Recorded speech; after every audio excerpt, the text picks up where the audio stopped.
현실 저항형들 같은 경우에는 사실 가장 중요한 건 자율성이 침해되는 거예요. 나 스스로 할 수 있다라고 하는 것들이 사실 무너지는 거거든요. 데시언 라이언이라고 하는 심리학자가 사람이 행복해지려면 세 가지의 기본적인 욕구가 충족되어야 된다. 그중에 첫 번째가 자율성의 욕구. 스스로 내가 어떤 일을 해내는 거고요. 두 번째는 유능성의 욕구입니다. 내가 일을 잘한다고 느낄 때 사람들은 행복한 거고요. 세 번째는 관계성의 욕구입니다. 내가 다른 사람과 소통이 되고 연결되어 있다고 느낄 때 훨씬 더 행복한 거거든요.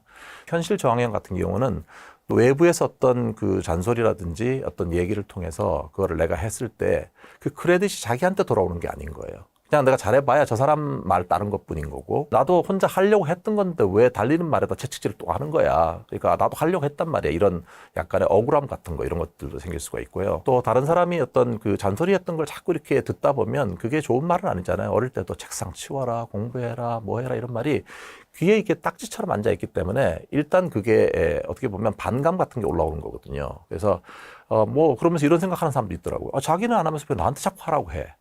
이런 억울한 감정 이런 것들이 자꾸 뒤섞여 가지고 나중에는 어떤 외부에서 부여하는 과제 자체에 들면 하기 싫다라고 하는 그런 마음 자체가 그 자동적으로 올라오는 거예요. 이게. 그리고 그걸 따라가 주면 나는 내가 제대로 뭐 혼자 기능하는 사람도 아닌 것 같고 그러니까 이 자율성이 뭔가 침해된다고 느끼게 되면 일단 저항감부터 먼저 올라오게 되는 그런 케이스입니다. 대학생들을 보면 재밌는데 조별 모임 같은 걸 하는 과제가 있잖아요.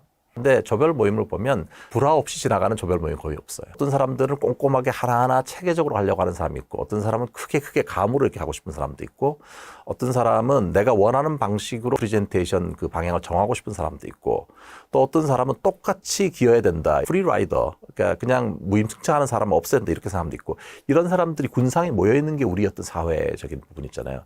근데 이제 나랑 스타일이 안 맞는 사람하고 이거를 이제 하게 됐을 때에 어떻게 되냐면 만약에 그게 현실 저항형 같은 경우는 예전에 나한테 중요한 어떤 사람들, 부모님이라든지 어떤 중요한 사람들이 나하고 스타일이 잘 안 맞았던 거예요.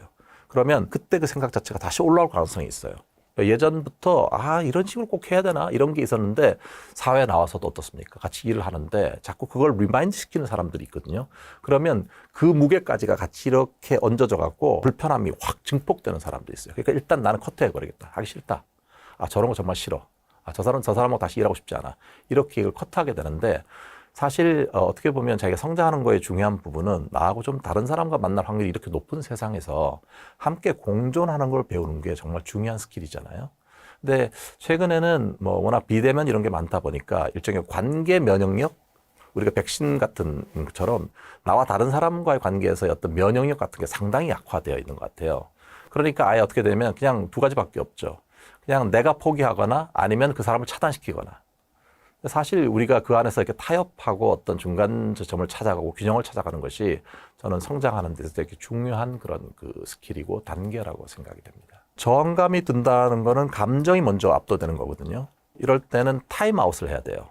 이거는 뭔가 부정적인 감정이 휩싸였을 때 하는 모든 내가 쏟아놓는 모든 말들은 나중에 다시 걷어들이거나 사과해야 될 말이 많아요. 부정적인 감정이 휩싸였을 때 감정 그대로를 표출하는 거를 좀 지양을 하고 잠깐 우리가 농구 같은 경기를 할 때 타임아웃을 하잖아요. 지금 내 감정이 되게 좀 그런데 한 뭐 10분 있다가 다시 얘기를 하자든지.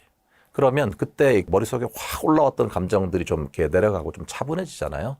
그때 얘기를 하게 되면 이게 도움이 되고요. 두 번째는 얘기를 할 때 감정이 격앙됐을 때는 상대방을 먼저 지칭하면서 얘기하는 거는 싸움 나게 돼 있어요. 넌 일도 안 하면서 뭘 나한테 그렇게 얘기를 해. 이렇게 you라고 얘기를 하면서 어떤 얘기를 하게 되면 상대를 비난하는 말로 이어질 수가 있기 때문에 나를 주어로 얘기할 수는 있어요. 나는 좀 이게 이렇게 일이 진행됐으면 좋겠는데 근데 이게 이렇게 지금 안 되니까 마음이 불편한 것 같아. 이렇게 하는 건 불편할 수 있죠. 상대방을 비난하는 건 아니잖아요. 그러니까 감정이 격앙되고 특히 뭔가 내가 하기 싫다는 말이 생겼을 때 이때 차분하게 시간을 가지든지 아니면 말을 해야 한다면 내가 바라는 건 어떤 것이었는데 그게 잘 되지 않아서 이런 마음이 불편한 마음이 있다. 이런 정도로 하면 소통이 될 수 있습니다. 꾸물거림이 단지 시간 관리의 문제가 아니라 감정 조절의 문제라고 말씀드리는 이유는 뭐냐면은 시간만 잘 세우고 계획대로 하면 될 것 같지만 그 안에 생기는 이 부정적인 감정 처리가 잘 안 되기 때문에 머물러 있는 거예요. 그 자체에서. 그래서 자기의 부정적인 감정 조절을 잘하는 사람이 일을 더 계획적으로 잘할 수 있는 사람이기도 합니다. 자기 기분을 자기가 좀 잘 알아차리는 훈련이 필요한 것 같아요. 내가 왜 이렇게 지금 가슴이 뛰는 거지? 내가 이 순간에 지금 왜 이렇게 마음이 불편한 거지? 이럴 때 이거를 좀 들여다볼 수 있는 그런 훈련 같은 게 필요하거든요. 그래서 많은 분들이 요즘 채용에서 하고 있는 것 중에 하나가 마음 챙김 명상이라는 게 있거든요.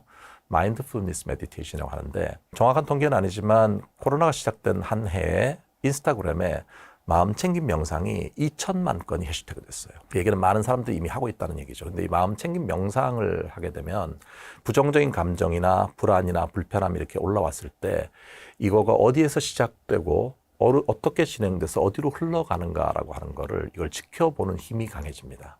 그렇게 되면 순간적인 어떤 충동적이고 부정적인 감정에 휩싸이게 되는 것 자체를 좀 더 훨씬 더 줄일 수가 있는 거고요. 자기 스스로에게 부정적으로 얘기하는 것들을 줄여야 돼요. 어떤 사람은 입만 열면은 잘 안 될 것 같다, 나는 이걸 잘 못할 것 같다 이런 얘기를 반복하는 그런 분들이 있거든요. 근데 부정적인 얘기를 한번 할 때마다 의지는 조금씩 더 이렇게 떨어지는 거 아니겠습니까? 굳이 돈 안 내고 나 자신에게 불편하게 만드는 거를 반복할 이유는 없는 거예요. 안 될 것 같다, 못할 것 같다 이런 거를 얘기하는 것 자체 빈도를 세볼 필요가 있어요. 원래 행복하기 위해서는 부정적인 감정과 긍정적인 감정의 비율에서 긍정적인 감정의 비율이 훨씬 높아야지만 행복한 거잖아요. 근데 자기를 자책하고 비난하고 자기에 대해서 부정적인 그런 얘기를 계속 반복하는 거를 멈추지 않는다면 자기 기분 관리하는 거에서도 상당히 어려움이 생길 수가 있습니다. 꾸물거림은 극복할 수 있는 거라고 생각합니다. 꾸물거림은 어떻게 보면 학습해온 우리의 행동 습관인 거잖아요. 연구에 의하면은 그 좋은 습관을 형성하는 데에는 평균 66일이 걸린다고 합니다. 다시 말하면 한 2달 정도 노력을 하고 반복을 해야 되는 거예요.